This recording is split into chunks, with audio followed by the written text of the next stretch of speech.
حضرت علی المرتضیٰ رضی اللہ تعالیٰ عنہ فرماتے ہیں ردینا قسمت الجبار فینا لنا علم وللجہال مال فإن المال یفنی عن قریب وإن العلم باق لا یزال۔ فرمایا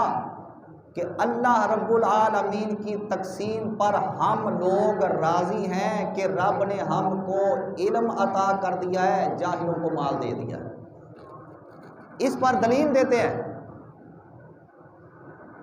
کہ مال سے علم افضل کیوں ہے؟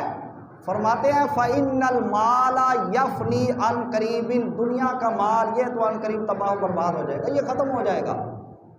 وَإِنَّ الْعِلْمَ بَاقٍ لَا يَزَالُ، اور علم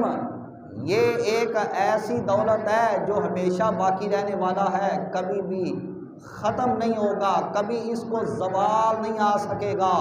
تو پتہ چلا حضرت مولا کائنات رضی اللہ تعالیٰ عنہ کے فرمان کے مطابق علم دین رب تعالیٰ جس بندے کو عطا کر دے، اس بندے کے پاس رب تعالیٰ کی طرف سے ایسی نعمت آ جاتی ہے کہ جو نعمت رب تعالیٰ نے باقی بنائی ہے، یہ نعمت کبھی زائل نہیں ہوگی، اس کو کبھی زوال نہیں آئے گا۔ اور حضرت علی المرتضیٰ رضی اللہ تعالی عنہ آپ فرماتے ہیں رب نے ہم کو علم دیا تو علم والا عالم ہوتا ہے، جس کے پاس دین کا علم رب تعالیٰ نے رکھ دیا۔ حضرت علی المرتضیٰ رضی اللہ تعالی عنہ فرماتے ہیں کہ ہم اللہ کی تقسیم پر راضی ہیں، تو جس کو دین دے دیا گیا اس کو بھی رب تعالیٰ کی تقسیم پر ہمیشہ راضی رہنا چاہیے، اس کو کبھی گلہ شکوہ نہیں کرنا چاہیے۔ رہا مسئلہ یہ کہ دنیا کے اندر اتار چڑھاؤ آتے رہتے ہیں، دنیا کے اندر دنیا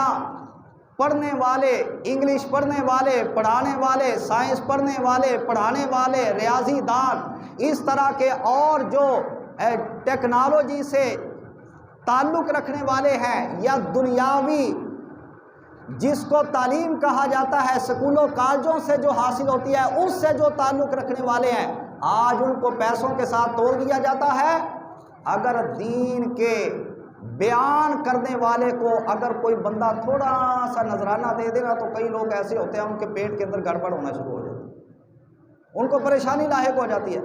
حالانکہ میرے آقا نے فرمایا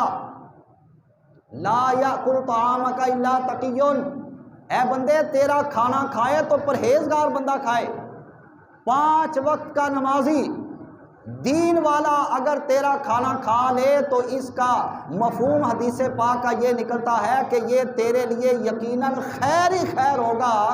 تے آج جاندے نے مولوی نو کسی طرح مار دیو تے ہمیشہ دعوت کرو تے محلے دے کن ٹوٹیاں دی کرو، اگے روزے آ رہے نے نا تے ویکھنا افطار پارٹیاں ہون گیا تے محلے دے اندر جنہیں بدماش ہون گے سارے نو اتنے بلایا جائے گا، افطار پارٹی فلاں چودھری صاحب کے ڈیرے پہ افطار پارٹی ہو رہی ہے، فلاں کونسلر صاحب کے گھر افطار پارٹی ہو رہی ہے، فلاں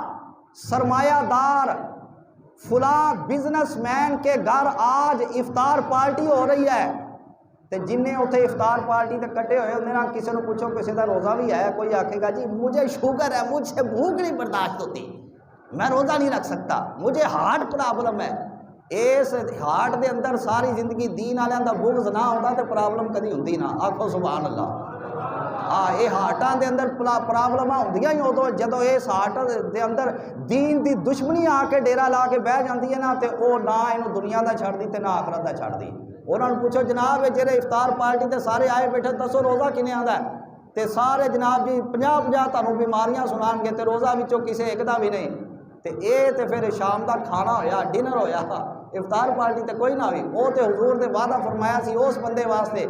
جیڑا روزے دار دا روزہ افطار کراوے، اے تے روزہ کسی نے رکھیا ہی نہیں سی، افطاری کرائی کنوں تے ثواب ملیا کنوں۔ اے او گلاں نے حضرت ابو ہریرہ رضی اللہ تعالیٰ عنہ فرماتے ہیں کہ میں نے حضور سرکار سے 2 طرح کے علم حاصل کیے۔ فرمایا ایک علم وہ ہے کہ جس کو میں تمہارے سامنے بیان کر دیتا ہوں، اور فرمایا کہ دوسرا علم وہ ہے اگر میں تمہارے سامنے بیان کروں تو تم یہ میری شان کاٹ کے رکھ دو گے۔